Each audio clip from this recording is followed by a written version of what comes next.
Magandang oras mga ka-Good News Daily TV. Meron tayong update ngayon sa yung mag-ina na tinudas ng mga kaibigan rin nila na mga pulis, which is ang asawa niya ay nadawit.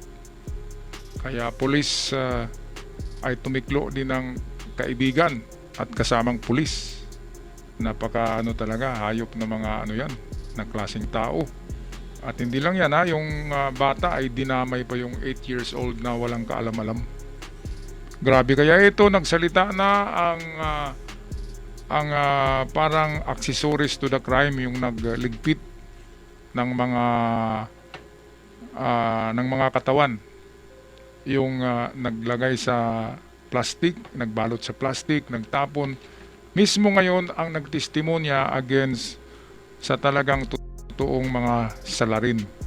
Kaya ito, panoorin natin ang update ng video, courtesy sa atin ng ka-vlogger natin na si Asyong Daldal. Maraming salamat kay Asyong Daldal. Kudos at pakibisita na rin sa kanyang channel. Well, ito na ang mga suspects sa karumal-dumal na nangyayari.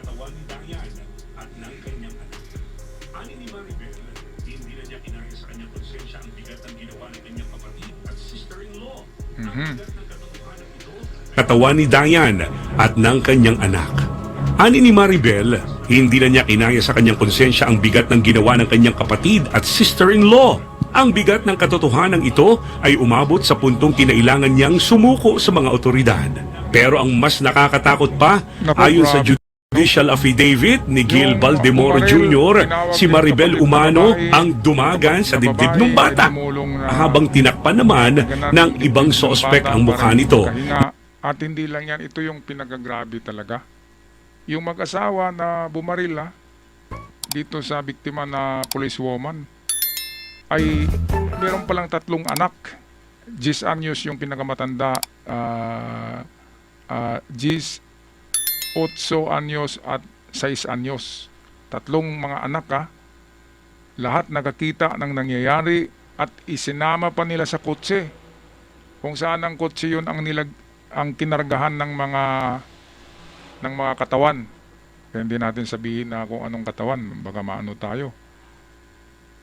Yung kinarga ng mga katawan ng bata tsaka ng policewoman na binalot sa plastic, nakita mismo ng 3 bata na yun. 3 bata Anong iisipin ng mga bata na gano'n, na lang ba, ordinaryo lang ba ang tumudas ng tao, di ba? Baka paglaki ng mga batang yun, ay baka mayroong gagaya sa kanilang ama. Di ba? Criminal mind Ito talaga ang umpisa pala niyan, mga kababayan. Ibibenta yung sasakyan ng policewoman, 450,000 pesos. Ngayon,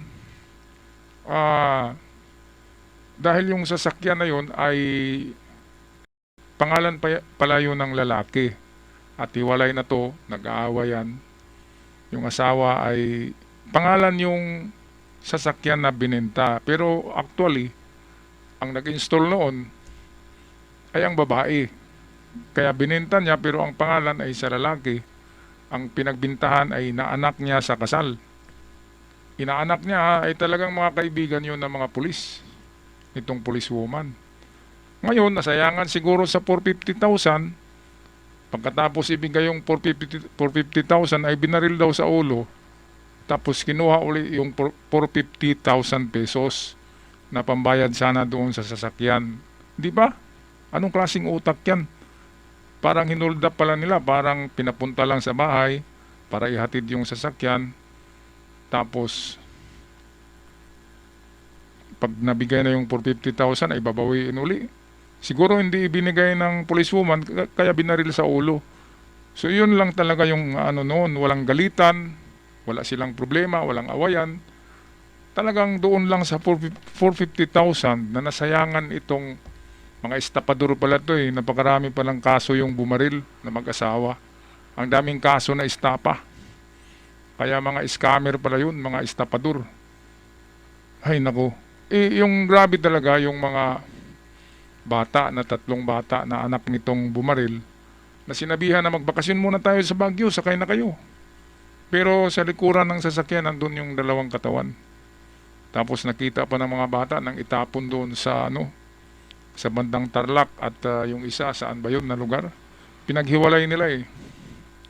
Talagang criminal minds pinagplano. Grabe mga kababayan. Sana ay merong ibibigay na karma kaagad ang Diyos dyan sa ganyang mga klaseng tao. Pati 8 anyos hindi niligtas eh. Dapat pinauwi na lang yung 8 years old, di ba? Tumulong pa yung kapatid ng bumaril. Dinaganan yung dibdib ng bata para hindi makahinga. Kaya namatay yung bata sa suffocation eh. Grabe. Patuloy tayo dito sa balita courtesy ni Asyong Daldal. Na isang cruel act na humantong sa kanyang pagkamatay. Isipin nyo yun, ang isang inosenteng bata Ayun. biktima ng walang awang karahasan. Mm. Bukod dito, na isang cruel act na humantong sa kanyang pagkamatay. Isipin nyo yon, ang isang inosenteng bata naging biktima ng walang awang karahasan. Bukod dito, formal nang kinasuhan sa korte ang 4 na sospek na sangkot sa pagpatay sa Lady Cup at anak nito.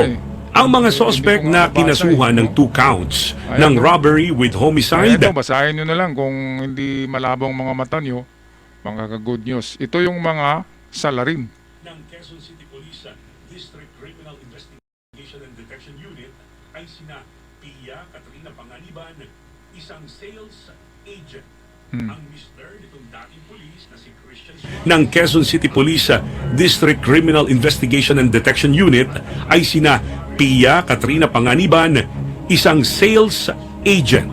Ang mister nitong dating police na si Christian Suarez, ang helper na si Gil Baldemoro D. Jr. at ang kapatid ni Suarez na si alias Maribel, na kalaunan ay sumuko umano dahil sa konsensya. Pero paano nga ba nagsimula ang lahat?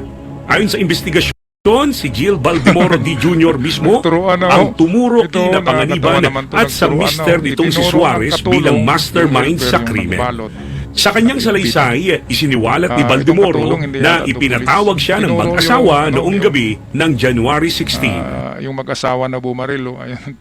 Tapos yung babae na asawa ng bumaril ay tinuro din yung yung helper na siya yung gumawa.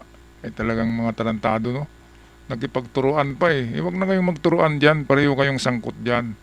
O ito, patuloy pa tayo sa video ng ating ka-vlogger, Asyong Daldal. Sa una, wala raw siyang pinaghinalaan. Akala niya, tulad ng mga nakaraang pagkakataon, may ipapagawa lang sa kanya ang mag-asawa. Isang simpleng utos, isang normal na gabi. Sa una, wala raw siyang pinaghinalaan. Akala niya, tulad ng mga nakaraang pagkakataon, may ipapagawa lang sa kanya ang mag-asawa. Isang simpleng utos, isang normal na gabi. Pero nag-iba ang lahat nang sabihan siya ni Suarez na magbantay sa garahe ng bahay. Habang nakapwesto siya roon, makalipas ang ilang minuto, nakita raw niyang pumasok sa bahay si Panganiban kasama ang babaeng biktima. Walang sigawan, walang gulo, tahimik ang lahat, pero ilang oras lang ang lumipas, nabasag ang katahimikang iyon. Isang malakas na tunog ng speaker ang una niyang narinig. Nilakasan yung tunog ng stereo ng yung music nila ay nilakasan talaga yung stereo para hindi marinig yung putok. Pero narinig pa rin ng helper kasi siyempre naman ang lakas-lakas naman ng putok Kaya ay nako. Kung ikaw ang helper, tutulong ka ba doon, mga kababayan? Parang ako tatakbo yata ako kasi madadamay ka talaga diyan. Diba? Hindi ka naman hatian sa 450,000, di ba? At baka barilin ka pa nung pulis kasi kriminal na utak tinawagan pa ba naman yung kapatid niyang babae, tsaka yun yung pumatay sa bata kasi dinaganan niya ng tuhod yung dibdib ng bata kaya hindi nakahinga. Tsaka binalot ng plastic habang buhay pa. Kaya namatay sa suffocation yung bata, kawawa. Sana ay multuhin itong mga ito sana multuhin ito ng mag-ina. Kung ako yung multo, sasabihin ko talaga kay San Pedro, kung ako yung namatay kausapin ko talaga ang Diyos na ibalik niyo muna ako sandali. Ay gaganti talaga ako. Sa panaginip lang, talagang gaganti sa panaginip sa paraan ng bangungot. Yun ang gagawin ko Pakiusapan ko si San Pedro, sino man yan yung nagbabantay ng mga kaluluwa dyan sa langit, di ba, na ibalik niyo muna ako sa lupa at gaganti muna ako. Sorry sa sorry sa poong may kapal, gaganti talaga ako kung ako, di ba? Kung kayo mga katiats, mga ka-good news, kung kaya nyong makipag-usap kay San Pedro at gusto niyo bang ibalik kayo sa lupa at gaganti kayo? Di ba mga demonyo kung ako magpa-escort pa ako ng mga anghel Kasi demonyo naman yun. Walang ano yun, walang kasalanan kapag gaganti ka doon kasi demonyo Siyempre ang demonyo, kalaban niya ng Diyos. At kung nagkipaglaban ka sa demonyo, ikaw ay kampo ng Diyos, hindi ng Satanas. Mga kababayan, kaya ito, balikan natin ang balita. Courtesy ni Asyong Daldal. O eto na. Bago pa man niya lubusang maunawaan ang nangyayari, sinundan ito ng isang malakas na putok ng baril. Sa puntong iyon, doon na siya kinabahan. Pagbukas niya ng pinto ng bahay ng mag-asawang suspect. Bago pa man niya lubusang maunawaan ang nangyayari, sinundan ito ng isang malakas na putok ng baril. Sa puntong iyon, doon na siya kinabahan. Pagbukas niya ng pinto ng bahay ng mag-asawang suspect, tumambad sa kanya ang isang eksenang hindi na niya kailanman makakalimutan. Nakahandusay sa sahig ang babaeng biktima na wala ng buhay. At mas masakit, nakita rin niya ang anak nito na kalaunan ay binuhat at dinala sa bodega ng bahay. Na rin po ako sa nangyari at gusto ko rin pong Ayun, so talagang napaka-demonyo ng mag-asawa, no? Dinamay pa yung kapatid ng lalaki, tinawagan na, punta ka muna dito ate, meron kaming problema. Ayun.